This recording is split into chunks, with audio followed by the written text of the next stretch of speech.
پوښتنه کړې ده چې څوک ډوډۍ ته ناست دی یا لمونځ کوي یا نور کارونه دغه کوي، مثلا ذکر کوي، دې باندې سلام اچول څنګه دي؟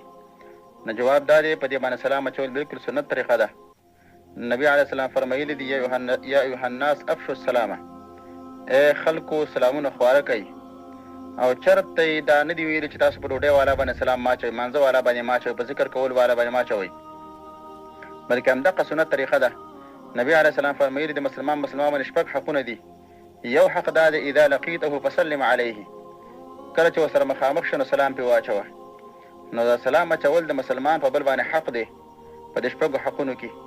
او چرته قرآن او سنت کې نه دي راغلي چې په دې خلکو باندې ما اچوه، بلکې په هر چا باندې سلام اچولی شي. که هغه لمونځ کوونکی دی، که په ذکر ناست دی سلام پرې اچولی شي، که مؤذن دی نو سلام پرې اچولی شي، که تلاوت کوونکی دی سلام پرې اچولی شي، که خوراک کوي نو سلام پرې اچولی شي، که تلاوت ته ناست دی نو سلام پرې اچولی شي. هر چا باندې سلام اچولی شي، ما سوا د دې نه چې په اودس ماتي والا به یې نه اچوي، په هغه چا به یې نه اچوي چې هغه فاسق فاجر دی او نه اصلاح کېږي، بدعتي انسان باندې به یې نه اچوي، په کافر باندې به مخکې واری په سلام کې نه کوي. دې نه غیر په هیڅ چا باندې په قرآن او سنت کې پابندي نه ده راغلې.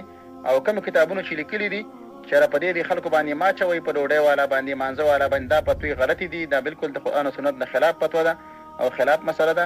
اچول سنت طریقه ده او اچول پکار دي. السلام علیکم ورحمة الله.